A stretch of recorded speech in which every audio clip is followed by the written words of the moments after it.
Ayan ka from di nakita niyo yung mga ano dito sa amin, kapihan namin dito. So napakaraming napakaraming tao dito pipistahan. Mayroon nagkumakaway sa akin. Siguro kakilala po ako nito. Hello po ma'am, magandang araw po. Magandang hapon po sa inyo. Magandang araw. Ano po pa? Pangalan mo, Gi? Nakita namin po ito sa yung Lagi. mga Opo, si certified from di po ako po. So taga saan po kayo ma'am? sangay po. Sangay. Kasi bago may nagduman na taga Sangay sa Harong. Lumasita. Iyo po, naghagad ng kating Manamayana. Then, pumunta rin sa isang vlogger din. So, inibahan ko.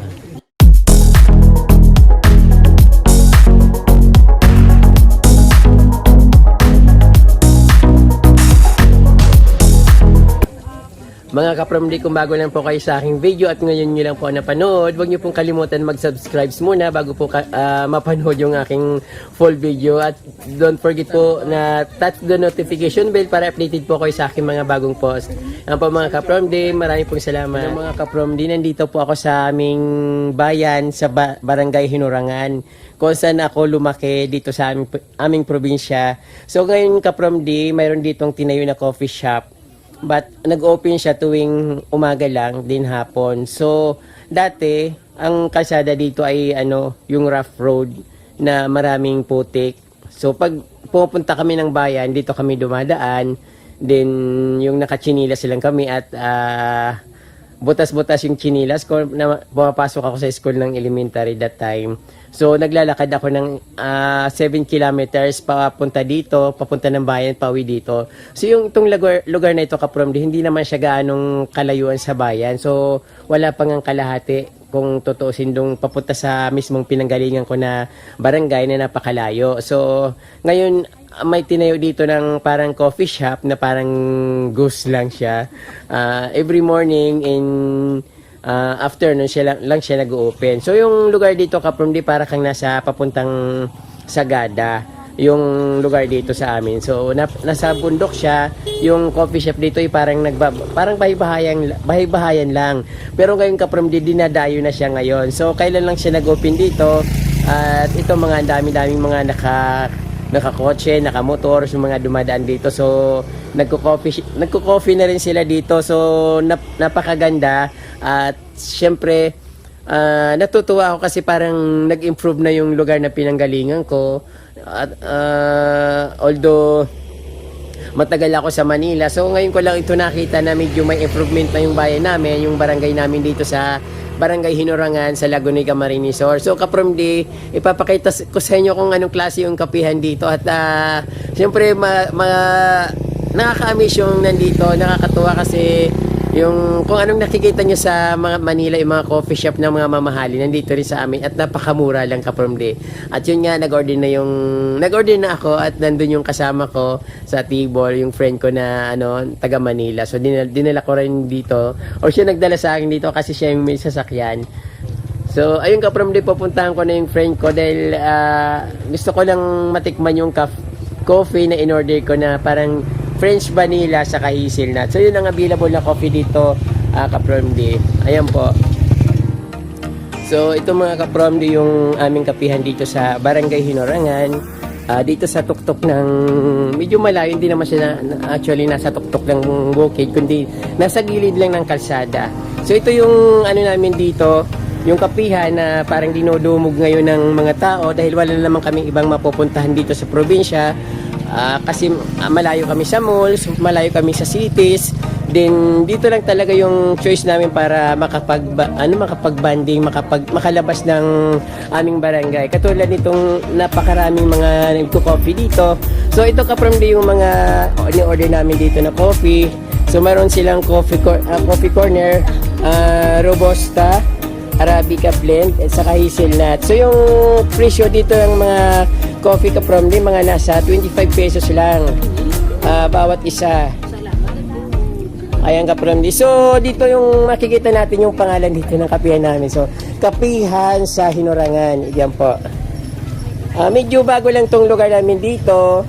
At ito nga po yung dito rin ginagawa yung coffee, yung kung saan dito rin biniblend yung coffee. At marami rin kaming mga ano dito ka-promdi, yung mga kinakain namin sa ano, sa mga kakanin lang yung mga ano dito dahil wala naman ditong magandang bake shop. So ito yung mga presyo ka-promdi ng mga brewed coffee dito, yung hazel na 25 pesos, caramel 25 pesos, French vanilla 25 pesos. Ang instant coffee is 15 pesos. Then yung latik ka-promdi is 12 pesos, binanban 8, ibos, cassava cake. Yung mga presyo dito ka-promdi, siyempre yung mga ano dito, yung ito. So mayroon din mga salad. Ate, magkano yung salad eh? 150 po, sir. 150 pesos po. So yung pinakamahal dito yung salad. So yung binanban po ate, magkano? 8 pesos. 8 pesos. So actually, bumili na ako nitong ng dalawa tapos dalawang coffee. So ito po anong apple? Latte. Gura ang sarap. Ayan po, 12. Ate, kailan po kayo nagbukas dito? mahal na araw. Mahal na araw. Santo po. Biyernes Santo po taga saan po kayo? Dyan po, sa baba. San Francisco lang. San Francisco. Opo. Ito po. Ate, ano pong pangalan niyo? Annabelle po. Annabelle. So yung kapihan dito is kapihan sa Hinorangan. Opo. Taga rito talaga yung sa inyo talaga itong lugar dito. Iyo po. Opo. Thank you, miss. Ayan ka from nakita niyo yung mga ano dito sa amin, kapihan namin dito. So napakaraming tao dito pipistahan. Mayroon nagkumakaway sa akin. Siguro kakilala po ako nito. Hello po ma'am, magandang araw po. Magandang hapon po sa inyo. Ano po pa? Pangalan mo din. Nakita namin po. Ikaw sa yung mga... Opo. Si certified from po ako po. So taga saan po kayo ma'am? Sangay po. Sangay. Kasi bago may nagduman na taga Sangay sa Harong. Iyo po, naghagad ng kating Mayana. Then pumunta rin sa isang vlogger din sa Inibahan ko. Ay, pwede kami actually mag sa inyo. Pwede po. Babakal kami. May kunting papabakan na halaman. Bali, ayun lang, vlogging lang talaga ako. Yung isang bali, tigtatabangan ko sinda para makapagpabakan yung halaman. Yan.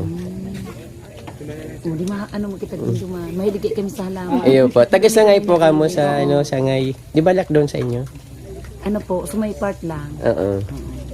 Ayun po. Umiyami man makadigdig. Ano po ang pangalan? Pero po. I-shoutout niyo ng... Ako po. Pasiging. Siging. Ako po si Adele. Si Adil po. So, invite niyo po yung mga viewers natin na mag-subscribe and shoutout niyo na rin po yung gusto niyong Batiin niyo na po yung Happy Mother's Day sa mga Happy Mother's Day sa mga mother. Ayun po. Happy Mother's Day, Ate Sara, Ate Malu. Opo. Sa mga friend ko lahat dyan. Happy Mother's Day. Sa mga tugan ko. Opo. Saan po? Sangay. Sa Sangay. Opo. Thank you po. Salamat po. Bye-bye. Ayan mga kapromdi, may kakilala pala ako dito. So, nakikilala pala nila ako dito. Hindi ko alam na kilala na ako dito. So, dito ako kapromdi lumaki sa barangay na ito. Dito sa bayan ng Lagunoy, Camarines Sur. At ito nga po yung unexpected na nakita nila ako na kakilala pa nila ako sa nakikita raw nila ako sa YouTube. Then, ayun. Binati ko na rin sila kasi kinakaway nila ako.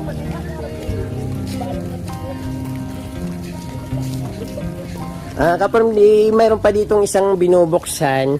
So, bago lang ito. That time, parang kahapon pumunta kami dito kasi inaalam namin kung ano yung makikita dito na mapupuntahan. Parang may inaayos sila sa taas at dito sa baba may sari-sari store.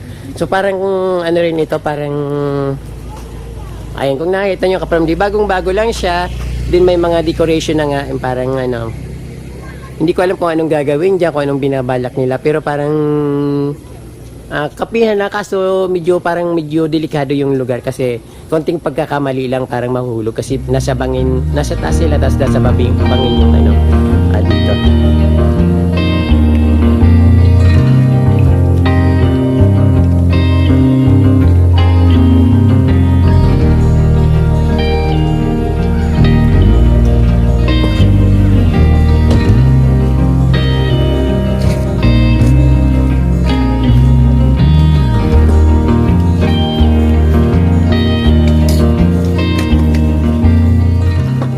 dito ka from di sa ibaba, ito yung tinatawag na Barangay Hinurangan. So actually dong sa pinakadulo, marami pang mga sitio Bulo, sitio Managnag, sitio Tingtingon.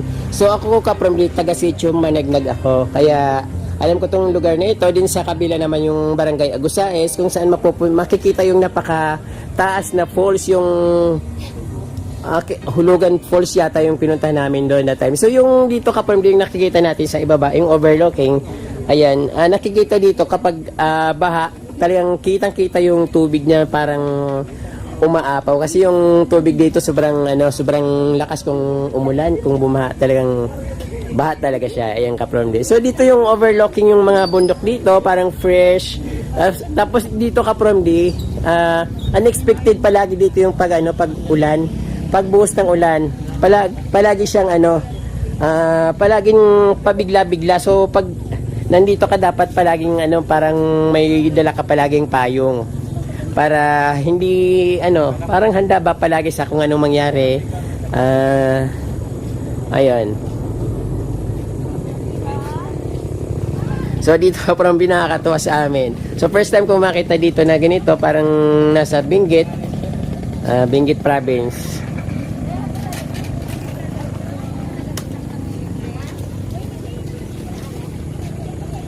So napakaraming customer nila dito. Ngayon lang ako talaga, dahil hindi na kasi ako nakatira dito sa barangay na ito. So masaya ako na nakita ko na ganito na parang umaasinso, umuunlad. Dahil meron na silang negosyo na mapagkakitaan. Na hindi lang yung negosyo na parang sari-sari store, magtitinda ng gulay, o kung ano-anong laman lupa na ilalako. So ngayon meron na silang ibang negosyo.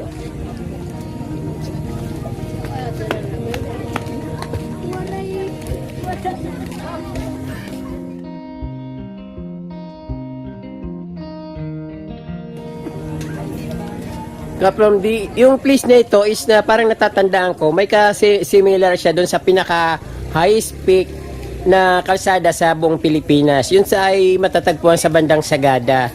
So yung place na ito, yung parang familiar siya. Mayroon din po akong picture doon na nakuha sa highest peak na highway sa buong Pilipinas. So parang ganito rin yung yung lugar, may pa-curve. Yun. Kaso lang doon mas malamig. Dito parang nakakatakot kasi parang parang biglang babagsak yung ulan. So yung dito yung pinaka chill, yung biglang babagsak yung ulan kasi wala siyang bubong, so dapat parang may mga cottage. So napakaganda dito ka from D.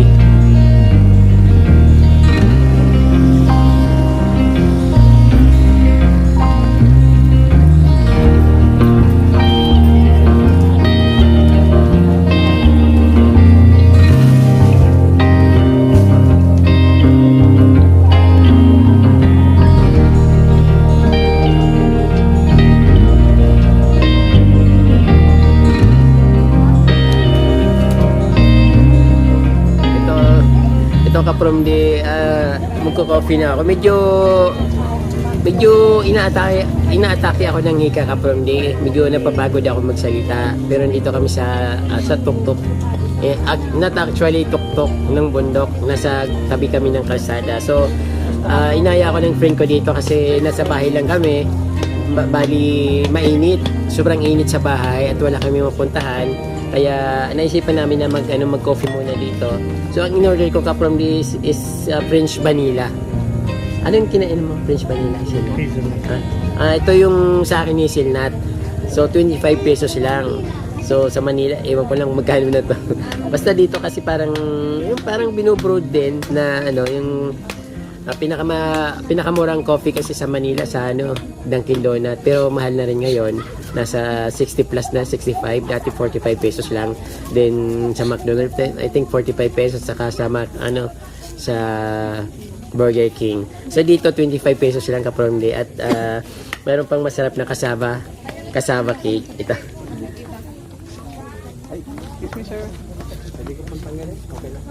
Ito, cassava cake. Then meron pa kaming binanban. Nakabalot siya sa dahon, binanban siya. Hanggang from day. So So pasensya na ka-promdi, medyo paus ako ngayon kasi yun nga, inatake ako ng hika. Hindi pa rin ako makahinga ng tulong-todo. But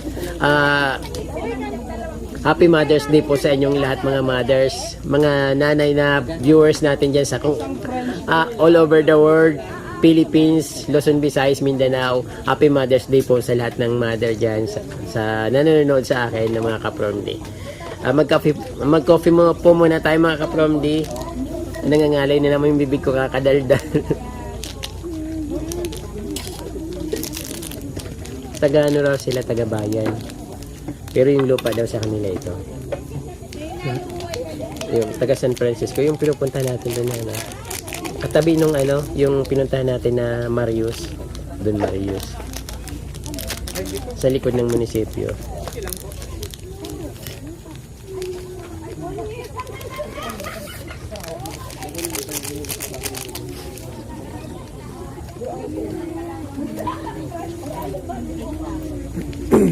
From the unexpected, may nakakita na naman sa akin dito. So actually hindi taga dito. Yung narinig ko lang, nagkikwentuhan sila. Sabi siya yung nagba-vlog sa halaman. So syempre parang nahiya siya. Tapos binalikan ko, yun nga, nakita ko siya. So kilala raw nila ako. Yun.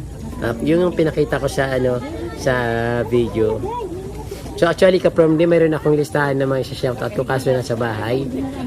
Sa next vlog ko na lang yon.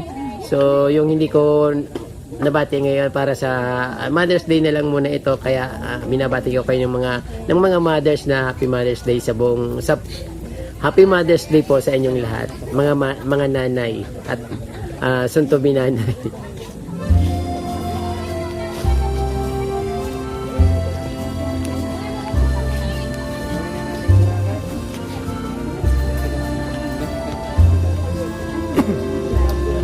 Matapang pero masarap. Parang okay lang naman no? Parang sa na naman. Gusto mo ba to? Ano pa na? Anong lasa ng binandan? Mas masarap yan. Ito? Kagatin mo na lang, ubusin mo yun.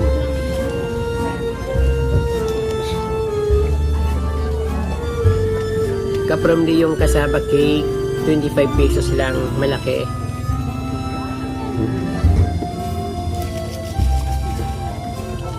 Sarap, sariwa yung pagkaluto niya.